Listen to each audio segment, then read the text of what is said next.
tugas-tugas malaikat diantaranya adalah mencari ahli zikir. Nah di sini ahli zikir yang dimaksud kata Atha bin Abi Rabah ya rahimahullah adalah majlis yang membahas halal haramnya Allah. Maksudnya majlis ilmu. Ya, majlis ilmu di sini. Jadi bukan yang dimaksud adalah orang duduk berzikir rame-rame. Ya. Di sini yang dimaksud adalah orang yang sedang duduk mempelajari hukum halal haramnya Allah. Gitu ya. Kenapa kita tidak katakan ini adalah zikir yang dimaksud dengan duduk rame-rame? Karena ada riwayat Abdullah bin Mas'ud radhiyallahu anhu. Sekarang kita masuk ke poin 29, yaitu berdoa setelah tergelincir matahari sebelum waktu duhur. Nah ini waktu ini banyak luput dari sebagian orang ya. Jadi menjelang duhur kayak tadi. Ya, pas sudah mau masuk waktu duhur, di saat itulah kita berdoa kepada Allah SWT. Jadi bukan antara azan dan iqamahnya, tapi menjelang duhurnya. Disebutkan dari Abdullah bin Sa'ib radhiyallahu anhu, beliau mengatakan bahwasanya Rasulullah SAW melaksanakan sholat 4 rakaat setelah tergelincir matahari sebelum duhur. Kemudian beliau bersabda, "Innaha sa'atun tuftahu fiha abwabus samai wa uhibbu an yas'ada li fiha amalun salih." Sesungguhnya ini adalah waktu di mana pintu-pintu langit dibuka. Dan aku suka ada amal baikku yang naik pada waktu itu. Hadis ini tentu ada footnote di bawah 143, diriwayatkan Tirmidzi dan disahihkan oleh Syekh Albani. Juga dikatakan dari Abu Ayyub radhiyallahu anhu, beliau berkata, sesungguhnya pintu-pintu langit dibuka apabila tergelincir matahari dan tidak kembali tertutup sampai sholat duhur dilaksanakan. Maka saya suka ada kebaikanku yang diangkat ke langit saat itu. Dan itu ada footnote di bawah nomor 146, diriwayatkan oleh Ahmad secara marfu. Baik, di sini ada penjelasan ulama tentang masalah hadis ini. Pendapat yang paling kuat tentunya dimaksud adalah waktu duha. Mulai dari waktu duha sampai masuk waktu duhur. Karena ada sebuah hadis qudsi yang dihasankan oleh para ulama riwayatnya. Nabi SAW bersabda, Allah berfirman, wahai hamba-hambaku, rukuklah untukku di waktu duha itu 4 rakaat, maka aku akan penuhi hajatmu pada hari itu. Nah hadis ini selain menyebutkan tentang keutamaan sholat duha, kalau orang kerjakan 4 rakaat, kita kan sudah tahu kalau 2 rakaat itu sama dengan bersedekah untuk 360 sendi kita. Sebagaimana hadis Nabi SAW, dalam tubuh manusia ada 360 sendi, dia harus bersedekah setiap hari untuk sendi-sendi tersebut supaya Allah tetap pertahankan. Dan 2 rakaat sholat duha bisa menutupi 360 sendi tersebut. Tapi kalau ibu dan bapak menambah 2 rakaat lagi, jadi 4 rakaat, maka dapat hadis yang baru kita sebutkan tadi. Sebagaimana saya ulangi lagi, kata Nabi SAW, Allah berfirman, wahai anak Adam, rukuklah untukku 4 rakaat di awal pagi, terbit matahari, maka aku akan penuhi hajatmu pada hari itu. Jadi pendapat yang paling kuat, hadis yang baru kita baca di buku kita di poin nomor 29 adalah waktu duha. Sampai menjelang duhur.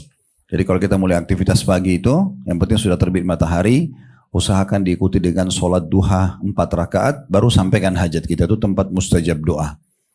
Ya, dan yang dimaksud dengan potongan hadis di sini, sesungguhnya waktu itulah dibuka pintu-pintu langit dan aku ingin amal soleh dinaikkan ke langit pada saat itu.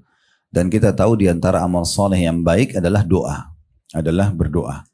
Kembali kita ingatkan lagi ya, doa itu Bapak Ibu sekalian yang paling afdal justru diucapkan di saat kita lagi tidak ada hajat. Kita hanya sekedar mau minta rahmat Allah, tambahan rahmat. Seperti kita lagi sehat, minta supaya ditambah kesehatannya. Kita lagi melimpah harta, kita minta agar diberikan keberkahan. Kebahagiaan sudah ada, kita minta agar dipertahankan kebahagiaan tersebut. Tamak dengan rahmat Allah ini lebih afdal dibandingkan kita lagi ada masalah lalu kita minta jalan keluar. Jadi lebih baik ibu dan bapak minta, ya Allah pertahankan kesehatanku, daripada nanti sakit baru ibu dan bapak bilang, ya Allah sembuhin saya. Dua-duanya berpahala. Tetapi kalau kita minta dalam kondisi kita lagi lapang, itu jauh lebih afdal. Makanya kata Nabi SAW, ini pernah kita jelaskan di awal-awal buku, waktu saat kita bedah buku kita ini, kata Nabi SAW, ya, kenali Allah berfirman, wahai anak Adam kenalilah, Nabi SAW mengatakan kenalilah Tuhan kalian, maksudnya berdoalah di saat lagi lapang, maka dia akan mengenali kalian di saat kalian sedang sempit. Jadi kalau ada orang mau lagi ada masalah, ujian, dia mau cepat dapat jalan keluar, justru di saat dia sedang sehat, lagi lapang, banyak berdoa. Banyak berdoa. Oleh karena itu sering kita titik beratkan dari awal bedah buku ini juga, tidak ada alasan untuk tidak berdoa. Nah, termasuk seperti sekarang hujan turun ini waktu mustajab doa. Sudah kita pernah jelaskan itu hari ya. Dan banyak sekali waktu mustajab yang sudah kita bahas di bab kita dalam buku ini gitu ya. Jadi jangan disia-siakan walaupun hanya 1-2 doa. Misalnya kita mulai dengan alhamdulillah wassalatu wassalamu ala rasulillah, ya Allah ridholah kepadaku misal. Ya, kalau saya biasa baca doa yang paling ringkas saya bilang begitu, ya Allah ridholah kepadaku. Karena keridhaan Allah ini kalau kita dapat berarti semuanya Allah akan penuhi. Gitu. Itu paling ringkas. Makanya Allah Subhanahu Wa Taala menyebutkan tentang Nabi Muhammad SAW dan para sahabatnya, gitu kan? Bahwasanya Allah ridho kepadanya. Allah ridho kepada Nabi SAW, Allah ridho kepada para sahabat. Makanya kita kalau bilang, misalnya sebut nama sahabat Abu Bakar, kita bilang radhiyallahu anhu, Umar radhiyallahu anhu. Maksudnya Allah ridho kepadanya. Nah keridhaan Allah ini adalah nikmat yang paling besar yang didapatkan seorang hamba. Makanya dalam hadis tentang masalah ahli surga ya. Kalau kita insya Allah sudah masuk dalam surga semuanya dan kita berkumpul di sana karena keimanan dan amal soleh, maka Allah akan mengatakan kepada para hamba-hambanya, apakah sudah cukup apa yang aku berikan? Waktu itu kita sudah nikmatin istana, dayang-dayang, makanan, pakaian, semua sudah dinikmati dan Allahu alam berapa lama. Tapi yang jelas waktu itu Allah belum menampakkan zatnya yang mulia. Maka Allah mengatakan, apakah kalian sudah puas dengan apa yang kuberikan? Maka kita semua ahli surga berkata, semoga kita termasuk ya, optimisme kita, bukan kita memastikan ahli surga, tapi kita mengatakan optimis dengan keimanan dan amal soleh, kita mengatakan itu. Maka ahli surga akan berkata, ya Allah, nikmat apa lagi yang kami inginkan setelah Engkau masukkan kami ke dalam surga dan selamatkan kami dari api neraka. Pernah saya sebutkan ada perkataan atau riwayat dari Ibnu Qayyim rahimahullah, nanti di istana kita di surga, Bapak Ibu sekalian, ada satu pintu di bagian belakang. Itu kalau kita buka, kita bisa lihat neraka. Ya, dengan segala macam siksaannya. Supaya kita langsung lebih menyadari lagi tentang besarnya nikmat surga itu. Nah seperti itu kurang lebih. Maka ahli surga mengatakan, nikmat apa lagi yang kami inginkan setelah Engkau selamatkan kami, masukkan kami ke dalam surga, selamatkan dari api neraka. Maka di saat itu Allah berfirman, hari ini aku berikan kepada kalian keridhoanku. Nah ridho Allah ini artinya Allah Subhanahu Wa Taala tidak akan marah pada makhluk tersebut. Allah akan penuhi kebutuhannya. Makanya minimal doa begitu, ya Allah ridho Allah kepadaku. Gitu kan? Itu minimal doa. Kalau bisa kita berdoa macam-macam lebih bagus gitu ya. Minta semua nikmat itu dipertahankan. Nah ini pendapat. Ada juga pendapat yang mengatakan hadis ini menjelaskan tentang waktu khusus menjelang duhur.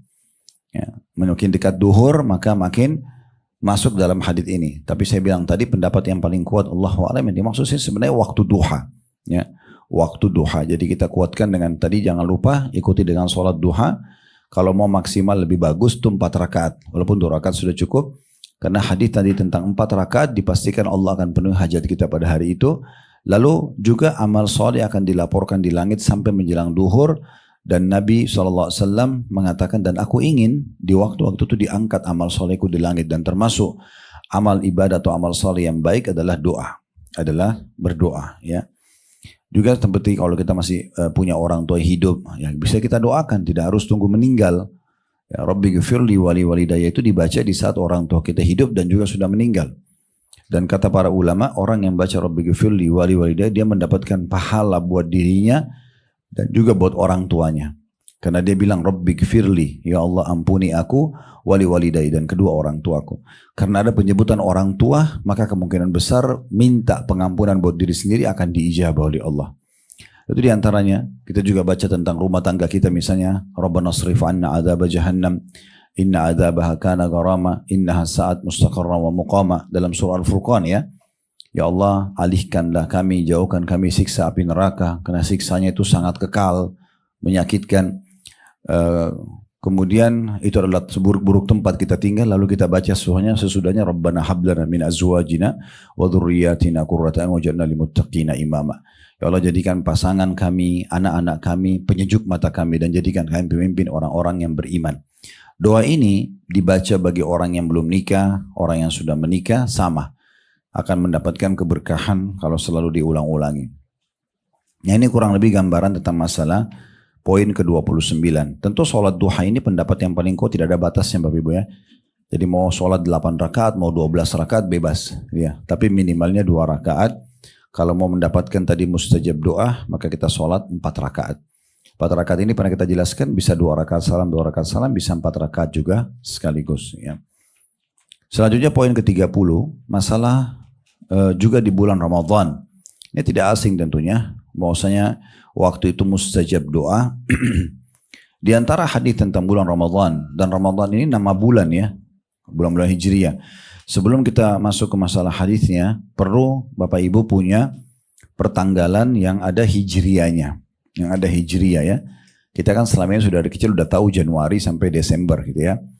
Tapi usahakan kalau beli tanggal, yaitu ada tanggal Hijriyahnya. Jadi mulai dari bulan Muharram, Safar, Rabiul Awwal, Rabiul Tsani, Jumadil Ula, Jumadil Tsani, Rajab, Sya'ban, Ramadan. Ini Ramadan bulan ke-9, baru Syawal bulan ke-10, Dzulqa'dah, Dzulhijjah, 11 dan 12. Kenapa kita harus tahu ini? Karena banyak di antara muslimin belum tahu kalau Ramadan bagian daripada 12 bulan dari bulan Hijriyah. Banyak di antara muslimin tidak tahu, oh ternyata sudah masuk puasa Iyamul Bid, puasa 3 hari setiap bulannya, ya, karena dia pas 13, 14, 15 dari bulan Hijriyah. Ya. Berapa banyak di antara muslimin tidak tahu ternyata sudah masuk di 1 Zulhijjah, yang pernah kita jelaskan itu 1 sampai 9 Zulhijjah ini hari-hari emas kita. Hari-hari yang mengalahkan keutamaan Ramadan itu ada di tanggal 1 sampai 10 Zulhijjah ya.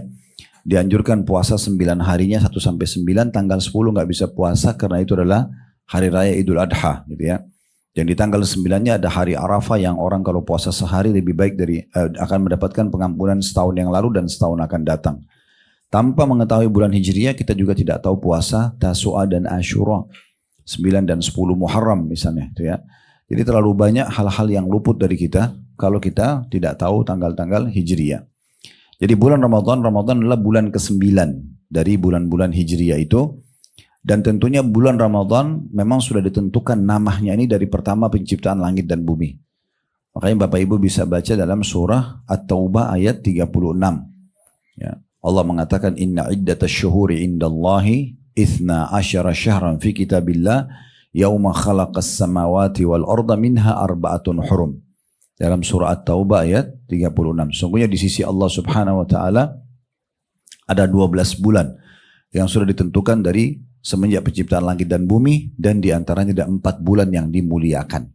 Nah, ini adalah bulan-bulan Hijriah tadi yang saya sebutkan. Muharram bulan 1, Safar bulan 2, Rabiul Awwal bulan 3, Rabiul Tsani bulan 4, kemudian Jumadil Ula bulan 5, Jumadil Tsani bulan 6, Rajab bulan 7, Sya'ban bulan 8, Ramadan bulan 9, Syawal bulan 10, kemudian Dzulqa'dah bulan 11 dan Zulhijjah bulan ke-12. Nah, di antara ada 4 bulan yang dimuliakan, maksudnya pahalanya dilipat gandakan. Itu bulan Rajab, bulan ke-7, kemudian ada 3 bulan berurutan. Dzulqa'dah 11, Zulhijjah 12 dan bulan Muharram bulan 1. Ini kalau Bapak Ibu buat amal soleh dilipat gandakan pahalanya selain Ramadan. Baik, hadis tentang masa Ramadan sangat masyhur. Di antaranya adalah hadis Abu Hurairah radhiyallahu anhu, beliau berkata Rasulullah sallallahu alaihi wasallam bersabda, "Idza dakhala Ramadan futihat abwabul jannah wa ghullikat abwabul jahannam wa sullilatis syayatin." Apabila Ramadan tiba, pintu-pintu surga dibuka, pintu-pintu neraka ditutup dan setan-setan semuanya dirantai. Hadis riwayat Bukhari dan juga Muslim ya. Kemudian hadits ini memberikan gambaran dalam riwayat sebelumnya, sesudahnya saya baca dulu karena semakna. Hadits Abu Hurairah juga radhiyallahu anhu bahwasanya beliau berkata Rasulullah SAW bersabda, "Idza kana Ramadan futihat abwabul rahmah wa ghullikat abwabu jahannam wa sullilatis syayatin." Apabila Ramadan tiba, pintu-pintu rahmat dibuka, pintu-pintu neraka ditutup dan setan-setan semuanya dirantai. Hadis ini diriwayatkan oleh Imam Muslim. Di sini hadis menjelaskan kalau tiba Ramadan dibuka pintu-pintu surga. Pertanyaan sederhana, apa manfaatnya pintu surga dibuka sementara kita belum bisa masuk? Maksudnya adalah dibuka pendaftarannya, Bapak Ibu sekalian ya.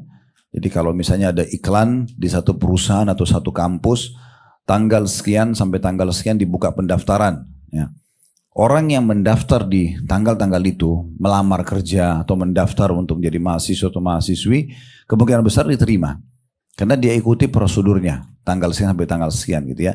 Nah seperti itu kurang lebih gambarannya. Ramadan tiba 1 bulan penuh dibuka pintu-pintu surga. Pendaftaran. Makanya orang disuruh sibukkan diri untuk beribadah yang merupakan amal-amal ahli surga. Itu yang dimaksud dengan dibukanya pintu-pintu surga. Dan di riwayat kedua, pintu-pintu rahmat. Surga juga diistilahkan dengan rahmat Allah. Karena memang semuanya di dalamnya itu adalah kasih sayang dari Allah subhanahu wa ta'ala. Apapun nanti kita nikmatin adalah bentuk kasih sayang Allah subhanahu wa ta'ala. Dan apapun yang Bapak Ibu rasakan di dunia ini, dari nikmat makanan, minuman, pakaian, oksigen, apalah, pemandangan yang indah, intonasi suara yang indah, dan segala macam, semua ini adalah miniaturnya surga. Di surga nanti akan jauh lebih baik daripada itu. Dan Nabi SAW menyebutkan dalam sebuah hadis perumpamaan dunia kalian dengan akhirat, maksudnya dunia dengan surga, gitu ya. Ibarat seperti nikmat-nikmatnya semua yang ada, ibarat seperti jari telunjuk yang dimasukkan ke dalam lautan lalu diangkat. Lihatlah berapa banyak air yang ada di telunjuk kita. Dan sebentar lagi dia akan kering kena angin. Nah seperti itu kenikmatan dunia, sementara surga itu seperti lautan yang luas. Begitu juga dengan siksanya, semua yang kita rasakan tidak enak di dunia, sakit, gangguan orang dan segala macam, itu adalah miniaturnya neraka. Dan neraka nanti jauh lebih berat daripada itu. Kembali kepada hadis yang sama, perumpamaan dunia dan maksudnya siksaannya, gangguannya dengan akhirat, maksudnya nerakanya. Seperti ibarat jari telunjuk dicelupkan di air lalu dikeluarkan dan lihatlah berapa banyak yang ada di jari telunjuk tersebut. Jadi termasuk siksanya pun jauh lebih berat tentunya di neraka nanti. Makanya dikatakan keutamaan selanjutnya adalah ditutup pintu-pintu neraka. Maksudnya tidak ada lagi ya pendaftaran ke neraka. Para pelaku dosa pun masih diberikan kesempatan untuk bertaubat.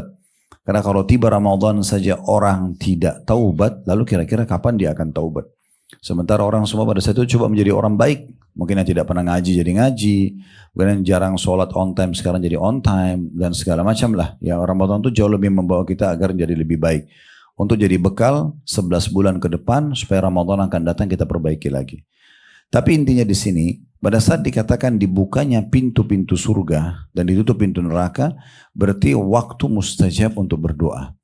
Sehingga kita mohon agar Allah berikan kita surga dan selamat dari api neraka.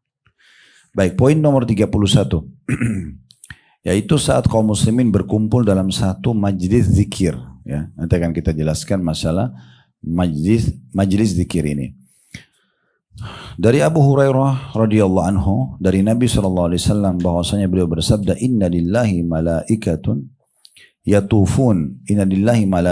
yatufuna fit turuqi yaltamisuna ahla dzikr fa idza wajadu qauman yadhkuruna Allah tanadaw halummu ila hajatikum qala fayahuffunahum bi ajniyatihim ila as-sama'i dunya qala fayas'aluhum rabbuhum wa huwa a'lamu minhum ma yaqulu ibadi qalu yaquluna yusabbihunak wa yukabbirunak wa yahmadunak wa yumajjidunak.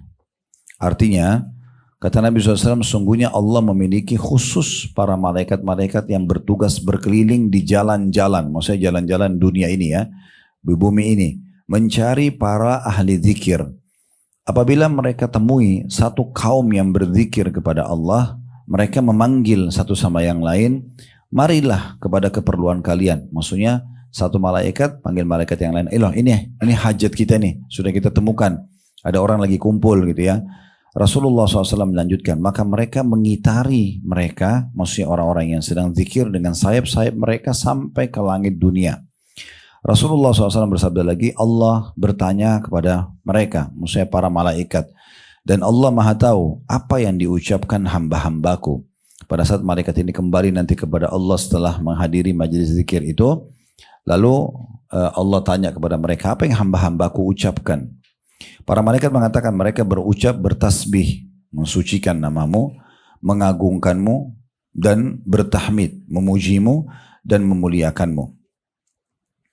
Dari hadis ini disebutkan, kalau Bapak Ibu lihat bukunya, ada al-hadis. Maksudnya hadis ini masih bersambung. Ya, masih bersambung. Saya sebutkan versi lengkapnya, karena tidak disebutkan di buku kita. Maka para malaikat-malaikat tersebut kembali kepada Allah. Kemudian Allah bertanya kepada mereka, dari mana kalian? Mereka mengatakan, kami dari bumi. Ya. untuk melihat hamba-hambamu yang sedang berzikir. Maka kami dari bumi, lalu kata Allah SWT, dan kami temuin hamba-hambamu yang sedang berzikir. Maka kata Allah SWT mengatakan, dan Allah lebih tahu mereka sedang melakukan apa. Maka para malaikat mengatakan mereka bertasbih, bertahmid, ya, yang memuji, mengatakan subhanallah, alhamdulillah, dan seterusnya, ya, dan memuliakanmu. Maka Allah pun mengatakan, apakah mereka sudah pernah melihatku? Maka kata para malaikat, belum. Lalu berkatalah Allah Subhanahu wa taala kepada para malaikat, bagaimana kalau mereka sudah melihatku? Maka para malaikat mengatakan, itu mereka lebih mengagungkanmu lagi ya Allah, lebih memujimu lagi. Lalu kemudian berkata lagi Allah Subhanahu wa taala, apa yang mereka harapkan? Apa yang mereka minta? Maka kata para malaikat, mereka minta masuk ke dalam surgamu dan selamat dari api nerakamu. Maka kata Allah Subhanahu wa taala kepada para malaikat, apakah mereka pernah melihat surga itu? Maka kata para malaikat, belum, ya. Maka kata Allah Subhanahu wa taala, apakah atau bagaimana kalau mereka sudah melihatnya? Kata para malaikat, tentu mereka akan lebih berharap agar bisa masuk ke dalamnya. Lalu dari apa mereka berlindung? Kata para malaikat, mereka berlindung dari neraka. Kata Allah, apakah mereka sudah lihat neraka? Malaikat mengatakan belum. Lalu kata Allah SWT, bagaimana kalau mereka melihat neraka? Kata para malaikat, tentu mereka akan jauh lebih melindungkan diri atau menyelamatkan diri dari api neraka. Maka kata Allah Subhanahu wa taala, ini penutupan hadis, ya. Dilihat bukunya kembali, lanjutannya, dan di akhirnya disebutkan. Jadi tadi yang saya sebutkan tambahannya itu adalah yang dalam kurung al-hadis. Sekarang di akhirnya hadis itu kata, fayaqul, maka Allah pun berfirman, fa ushhidukum anni qad ghafartu lahum. Qala yaqulu malakum minal malaika fihim fulanun laysa minhum innama ja'a li haja. Qala humul julasa'u la yashqa bihim jalisuhum. Maka Allah berfirman, aku menjadikan kalian wahai para malaikat sebagai saksi bahwa aku telah mengampuni mereka semua. Rasulullah SAW bersabda, di antara malaikat ada yang berkata, di antara orang-orang yang dalam majlis tadi itu, ada si fulan yang bukan termasuk ahli zikir. Dia cuma kebetulan mampir, lewat, ikut-ikutan temannya, melainkan datang hanya untuk satu keperluan. Ya. Allah berfirman, mereka itu orang-orang yang duduk berzikir, semuanya teman, tidak akan celaka orang yang duduk dengan mereka. Tidak akan celaka orang-orang yang duduk dengan mereka. Baik, kita baca dulu hadis yang kedua, baru kita jelaskan syarahnya atau penjelasannya. Nabi SAW bersabda, la yaqudu qaumun yadhkuruna Allah azza wa jalla illa haffathumul malaika wa ghashiyatuhumur rahmah wa nazalat alaihimus sakinah wa dzakarahumullahu fiman indah. Tidaklah satu kaum duduk berzikir kepada Allah azza wa jalla melainkan, ya, mereka dikelilingi oleh malaikat, diliputi rahmat, maksudnya kasih sayang dan rezeki dari Allah, dan diturunkan kepada mereka kedamaian. Dan Allah menyebut-nyebut mereka kepada para malaikat yang ada di sisinya. Pada malaikat yang ada di sisinya. Baik, kita masuk dulu ke riwayat ini. Riwayat yang pertama, Bapak Ibu sekalian rahimakumullah, adalah menjelaskan kepada kita tentang masalah keutamaan. Yang pertama dulu bahwasanya adanya, ya, malaikat-malaikat yang Allah ciptakan. Walaupun tidak nampak dengan mata kita, tapi mereka ada wujudnya. Ya. Sebagaimana pernah kita jelaskan, tidak semua yang tidak nampak dengan mata berarti tidak ada. Karena kita bisa rasakan suka, benci, marah, ya, senang, bahagia, tapi kita bisa rasakan lapar, haus, kita bisa rasakan tapi tidak tahu wujudnya. Berarti tidak semua yang tidak ada wujudnya itu berarti tidak ada. Ini sekaligus membantah pemahaman orang-orang ateis, mengatakan tidak ada Tuhan, kok tidak nampak, gitu. Padahal sebenarnya tidak semuanya ditampakkan oleh Allah Subhanahu wa taala. Makanya kita dipuji kalau beriman semua dengan hal-hal yang gaib. Di awal surah Al-Baqarah, ya, dipuji alladzina yu'minuna bil ghaib. Mereka adalah orang-orang yang beriman kepada yang gaib, yakin Allah itu ada, malaikat itu ada, dan seterusnya. Dan pernah kita jelaskan cara kita mengetahui malaikat ada adalah dari bisikan positifnya. Semua bisikan yang mengajak kepada ketaatan itu berarti dari malaikat. Semua yang mengajak bisikan pada pelanggaran dari syaitan. Maka kita harus lebih jeli, gitu ya. Tentu tidak ada manusia yang luput dari bisikan syaitan karena Nabi Adam pun tergoda. Tapi bagaimana kita menyadarinya, kemudian kita berhenti dan kita tidak melanjutkan, ya. Tentu syaitan ini punya banyak sekali langkah untuk mencelakakan manusia, banyak sekali. Kalau kita lihat dari kisah para nabi-nabi itu dahsyat sekali ya. Seperti kisah Nabi Ayub alaihissalam. Nabi Ayub itu sangat kaya raya, orangnya sangat tampan, sehat, seorang nabi, bahkan dia raja lah. Dia orang yang dihormatin di masyarakat, yang pemimpin masyarakat itu. Lalu kemudian iblis minta izin sama Allah untuk menggodanya. Dan Allah mengatakan, kalau kau bisa menggoda Ayub, lakukan, gitu kan. Maka digodalah, gitu kan. Digoda, tapi godaan-godaan biasa yang iblis lakukan tidak pernah mempan kepada Nabi Ayub. Maka iblis mengatakan, ya Allah, kalau engkau izinkan agar aku menggoda dia di hartanya, maka pasti akan bisa lebih berefek. Bahkan saya jamin dia akan menyembahku dan meninggalkan untuk menyembahmu ya Allah. Maka pada saat itu pun Allah mengizinkan dia. Maka iblis datang dan memusnahkan semua peternakan milik Nabi Ayub. Hangus semuanya. Dibakar sama iblis. Habis semua hartanya. Ternyata Nabi Ayub tidak goyah. Dia tahu ini pasti terjadi dengan hikmah Allah SWT. Dia yakin gak mungkin Allah membiarkan ini semua terjadi kecuali ada alasannya. Maka dia sangka baik dengan Allah. Iblis kehabisan akal. Gimana caranya? Sementara hartanya semua dihabiskan gak bisa. Maka dia izin lagi sama Allah untuk menguji di keluarganya. Maka diuji di keluarganya. 12 anak laki-laki Ayub lagi makan. Semuanya anak laki-laki, semuanya sehat-sehat, semuanya pintar-pintar, sempurna secara fisik dan kedudukan di masyarakat. Iblis jatuhkan bangunan, rubuhkan bangunan itu, mati semua 12 itu. Dalam waktu yang seketika, di hari yang sama. Jadi Nabi Ayub kehilangan harta, kehilangan anak-anaknya. Ternyata Nabi Ayub masih sabar. Ya. Tidak mengeluh sama sekali. Dia tetap yakin pasti Allah melihat. Allah tahu dengan hikmahnya terjadi semuanya. Dan Allah itu tidak akan membiarkan orang beriman. Maka iblis pun izin lagi kepada Allah untuk mengetes dan menguji Ayub di badannya.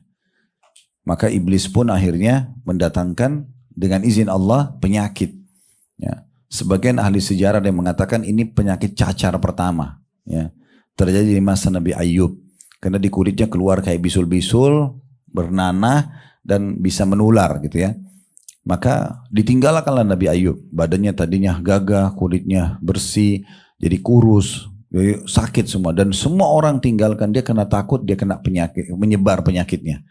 Sampai Nabi Ayub alaihissalam kehilangan harta, kehilangan keturunan, dan kehilangan ya, kesehatannya. Dan pada saat itu dia akhirnya karena butuh kehidupan menjual rumahnya dan hartanya yang tersisa untuk hidup. Dan sampai Nabi Ayub tinggal menyendiri jauh, ya, bahkan dekat dengan tempat pembuangan kotoran hewan di saat itu dikatakan dalam kisah beliau. Tapi beliau tetap sabar, beliau tetap tidak mau terganggu dengan itu, tetap saja beliau bersabar gitu ya.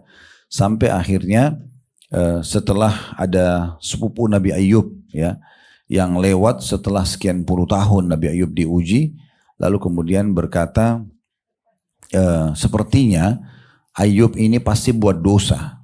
Kenapa Allah membiarkan dia sakit sampai sekian tahun gitu ya.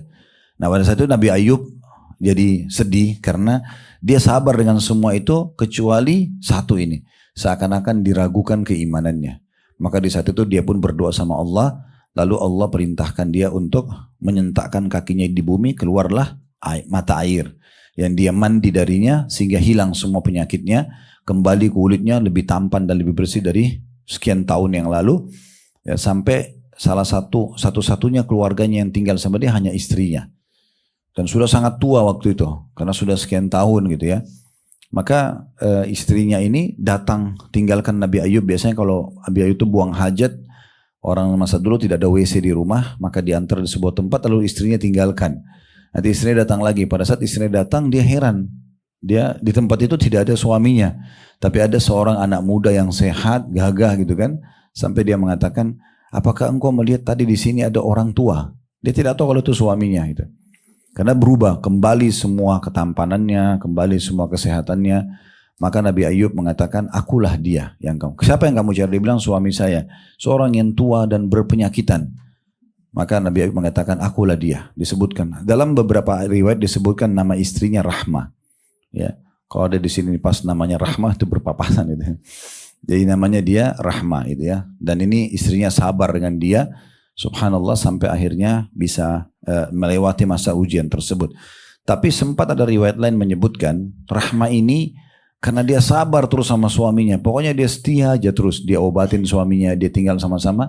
Iblis kehabisan akal setelah mematikan, mengerusak semua peternakan Nabi Ayub. Hilang semua hartanya. Anaknya meninggal semua 12 orang laki-laki. Badannya pun sakit gitu kan. Iblis sudah kehabisan akal. Gimana caranya goda Ayub tidak pernah mengeluh. Maka iblis waktu itu mengiklankan, memanggil semua pasukannya seluruh dunia. Ya. Dipanggil semua. Ini conference ya, yang besar bagi iblis. Lalu semua pengikutnya datang mengatakan, ada apa iblis?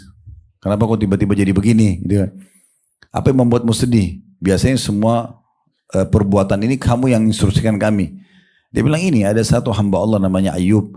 Saya sudah uji dia di hartanya, tetap sabar. Uji di keturunannya, mati semua, sabar. Uji lagi di jasadnya juga sabar. Tidak pernah mengeluh sama Allah. Selalu sangka baik. Pokoknya dia sabar aja. Dia yakin di belakang itu ada pahala. Maka salah satu pengikut iblis bilang begini. Dulu waktu engkau goda Adam bagaimana caranya? Akhirnya iblis ingat dulu. Ada satu riwayat. Tapi ini riwayat Israiliyat ya. Kalau waktu iblis mau goda Nabi Adam makan buah yang dilarang di surga. Iblis tidak bisa goda Nabi Adam, tapi iblis goda dia melalui Hawa. Hawa yang dibisikin, Hawa yang rangkul tangan Adam akhirnya makan. Gitu ya. Makan buah yang dilarang, tapi bukan buah khuld ya. Khuld itu artinya kekal. Itu perkataan iblis. Karena iblis yang bilang kepada Nabi Adam dan Hawa, mau nggak saya tunjukkan kalian pohon buah kalau kalian makan kalian akan khuld, kalian akan kekal. Jadi bukan namanya buah khuld, ini sudah kami jelaskan di Tabligh Akbar serial Nabi-Nabi tentang Nabi Adam alaihissalam gitu ya. Dan waktu itu yang menggoda Nabi Adam justru iblis melalui Hawa. Ya, jadi melalui Hawa, makanya biasanya suami kalau nggak goyah istrinya yang digoyahin gitu ya. Kalau ada laki-laki ngelamar seorang anak perempuan, ayahnya nggak terima, ibunya yang digodain biasanya. Dibawain hadiah supaya ibunya mau nikahkan anaknya. Jadi harus hati-hati ibu-ibu ya. Ala kulli hal. Pada saat itu akhirnya iblis datang menjelma jadi manusia lalu menggoda. Mengatakan pada si Rahma ini, bagaimana bisa kau biarkan hartamu hilang, kemudian anak-anakmu mati semua, kemudian juga suamimu sakit ditinggalkan orang. Kenapa kau tidak sampaikan kepada Ayub supaya kita keluar dari permasalahan ini? Nah di saat itu dia nggak sabar. Iblis mengingatkan semua kenangan dia, ingat anak-anaknya yang 12. Semuanya sehat-sehat, semuanya tampan-tampan, semuanya betul, tapi mati tiba-tiba dalam satu rubuh atap bangunan. Harta yang sekian banyak, unta, sapi, kambing semuanya mati, hangus, hilang dalam seketika. Kemudian suaminya juga jadi sakit, udah tua. Akhirnya si Rahma ini mengeluh pada saat itu. Dia mengeluh, dia mengangkat suaranya. Terus dia mengatakan pada Nabi Ayub, kenapa engkau tidak minta sama Allah begini? Nabi Ayub marah akhirnya. Sungguh kau telah kedatangan iblis ya yang menggodamu. Dan kalau Allah berikan saya kesembuhan, saya akan cambuk kamu 100 derah sebagai hukuman, gitu kan? Maka azamlah pada saat Nabi Ayub, tapi akhirnya Allah berikan kesembuhan. Nah Allah menyebutkan dalam Al-Quran supaya dia menjalankan tetap niatnya, maka Allah menyuruh dia mengumpulkan lidi-lidi, rumput ya. Dikumpul sampai 100 lembar, itu dipukul 1 kali ke istrinya. Jadi bukan dicambuk pakai ya ini, untuk menjalankan nazarnya gitu ya.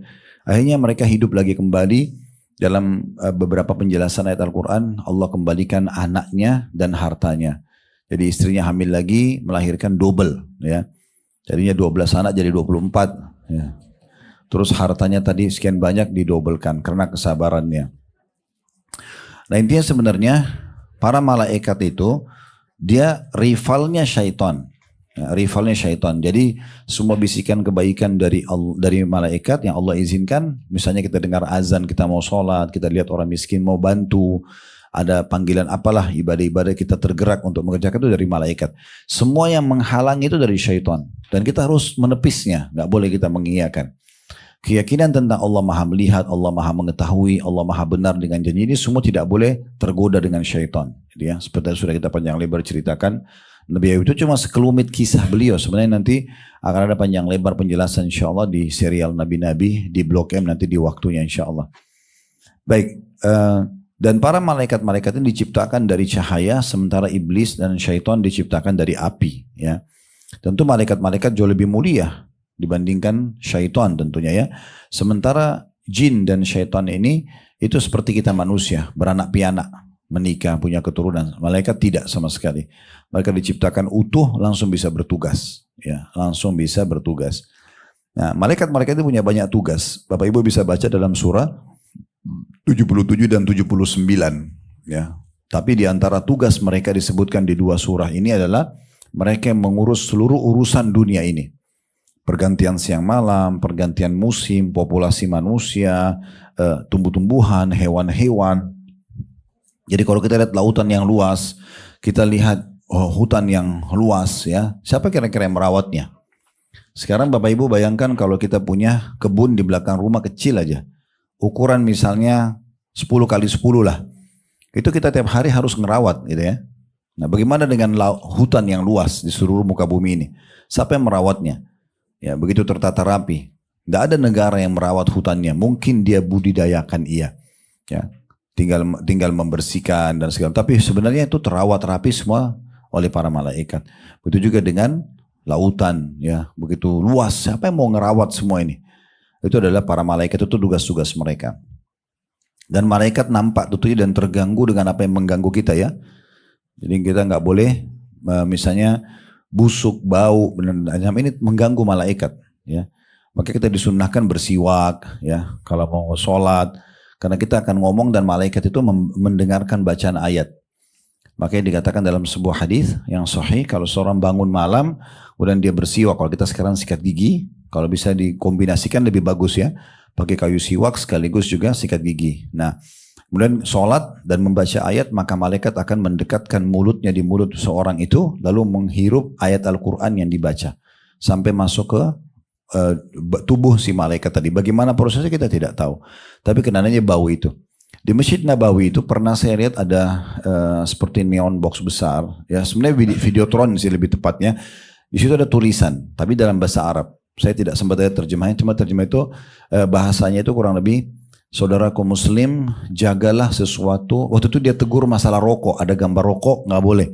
Itu dikasih silang gitu ya. Terus dia bilang, saudaraku sesungguhnya ketahuilah ada hadis Nabi malaikat terganggu dengan apa yang mengganggu manusia. Maksudnya dari bau-bau yang tidak sedap ya. Makanya Nabi SAW mengatakan marulah kalian dengan malaikat ya. Karena dia tidak berpisah dengan kalian kecuali saat kalian biologis atau kalian sedang di WC gitu ya. Selebihnya tentunya seseorang selalu ada malaikat di dekatnya melihatnya, yang mengetahui perbuatan dan niatnya, maka kita pantas kalau malu ya. Dan Nabi SAW memuji Utsman bin Affan radhiyallahu anhu karena beliau pernah duduk, Nabi SAW lagi duduk merendam kakinya di sebuah genangan air karena itu musim panas supaya mendinginkan tubuh. Dan pada saat itu Nabi SAW menggulung bajunya sampai ke atas lututnya.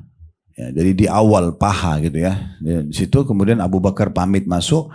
Lalu Abu Bakar duduk di sebelah kanan Nabi melakukan hal yang sama. Menggulung gamisnya, bajunya sampai ke lutut lalu merendam kaki juga. Sambil ngobrol sama Nabi.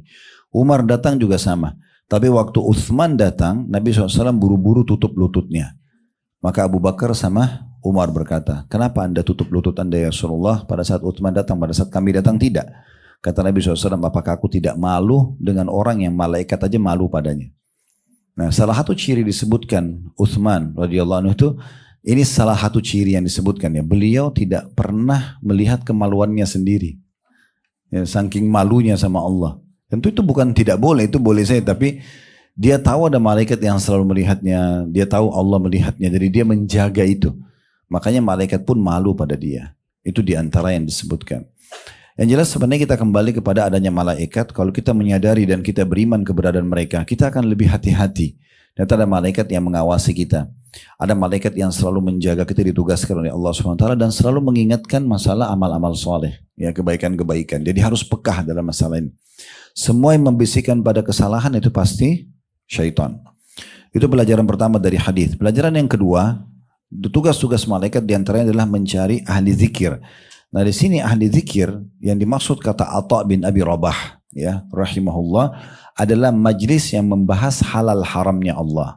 Maksudnya majlis ilmu. Ya, majlis ilmu di sini. Jadi bukan yang dimaksud adalah orang duduk berzikir rame-rame. Ya. Di sini yang dimaksud adalah orang yang sedang duduk mempelajari hukum halal haramnya Allah. Gitu ya. Kenapa kita tidak katakan ini adalah zikir yang dimaksud dengan duduk rame-rame? Karena ada riwayat Abdullah bin Mas'ud radhiyallahu anhu. Di masa setelah Nabi SAW meninggal, rupanya ada sebagian tabi'in, generasi yang hidup setelah Nabi meninggal ya, belajar dari para sahabat. Ada satu orang duduk, dia memandu subhanallah, semuanya bilang subhanallah, rame-rame zikirnya. Maka ada satu orang melapor kepada Abdullah bin Mas'ud mengatakan, coba lihat, kok ada orang buat seperti ini yang tidak pernah dilihat di masa Nabi. Nabi nggak pernah buat itu, subhanallah suruh baca semua rame-rame. Alhamdulillah tidak pernah Nabi lakukan. Maka Abdullah bin Mas'ud datang kepada majelis tersebut. Seraya mengatakan, sungguh sangat cepat binasa kalian oleh umat Muhammad. Kok cepat sekali kalian cari kebinasaan? Maka pemimpin majelis itu mengatakan, memang apa yang kami lakukan wahai Abu Abdurrahman, ayahnya Abdurrahman ini julukannya Abdullah bin Mas'ud. Apa yang kami lakukan? Ya, maka kata Abdullah bin Mas'ud, sungguh ya rumah Nabi masih ada, pakaiannya pun masih ada. Beliau baru meninggal gitu ya. Banyak peninggalan Nabi masih ada. Kalian sudah berani buat apa yang tidak pernah dicontohkan oleh beliau. Maka pemimpin majelis itu mengatakan, kami hanya berzikir dan menginginkan kebaikan. Kata Abdullah bin Mas'ud, berapa banyak orang yang mencari kebaikan tidak mendapatkannya. Maksudnya kalau kalian mau buat pun buat seperti yang Nabi perintahkan. Kalau yang Nabi perintahkan, contohkan adalah orang zikir masing-masing. Saya zikir, jemaah ini zikir, ini zikir, ini zikir. Misalnya habis sholat, saya baca ayat kursi, mungkin yang sana baca Al-Ikhlas, mungkin yang ini baca Subhanallah 33, itu bebas. Bersuara boleh, tetapi bukan berarti harus rame-rame. Nah ini yang banyak orang salah faham. Makanya di sini disebutkan ahlaz zikir. Ahlaz zikir ya, orang-orang yang berzikir. Kalau dalam majelis ilmu itu kata Atha bin Abi Rabah adalah yang mengajar dan juga yang belajar. Nah ini yang dimaksudkan. Kemudian pelajaran yang ketiga, bahwasanya malaikat hadir dalam majelis zikir tersebut atau majelis ilmu, walaupun kita nggak melihatnya, dan mereka menaungi orang-orang yang ada di majelis ilmu dengan sayap-sayap mereka. Ada sebuah kisah dinukil tentang kisah salaf dulu. Di masa tabi'in, ada satu orang ngolok-ngolok para penuntut ilmu. Jadi mereka penuntut ilmu pada bawa kitab besar-besar sambil jalan, lalu orang-orang ini mengolok mengatakan, kalian sedang nuntut ilmu agama, katanya ada sayap malaikat menaungi kalian. Lalu yang orang-orang yang buruk ini menyentakkan kaki mereka ke tanah selain mengatakan, mana sayap malaikat ini saya injak-injak. Naudzubillah. Dia ngomong gitu ya. Terus tiba-tiba pincang. Langsung orang-orang itu pada pincang kakinya. Allah subhanahu wa ta'ala hukum di tempat gitu ya. Karena kita wajib imani. Bagaimana malaikat menaungi kita dengan sayapnya kita nggak tahu. Tapi kita wajib yakin, pondasi agama kita keyakinan. Ibu dan bapak nggak boleh ragu, saya kalau sholat masuk surga nggak ya? Nah memang begitu janjinya, nggak boleh ragu. Ya, nggak boleh ragu kalau kita sedang, boleh nggak saya sholat malam supaya doa saya diijabah? Nah, memang begitu janjinya. Boleh nggak sedekah supaya Allah lebih memberikan peluasan rezeki? Memang begitu janjinya. Kita harus yakin, tidak boleh ragu ya. Semua janji-janji Allah sebagaimana kita juga tidak boleh ragu terhadap ancaman Allah Subhanahu wa taala. Nah, ini maksud di sini. Jadi malaikat-malaikat itu hadir dan dikatakan mereka melindungi orang-orang di majelis tersebut dengan sayap-sayap mereka sampai ke langit dunia.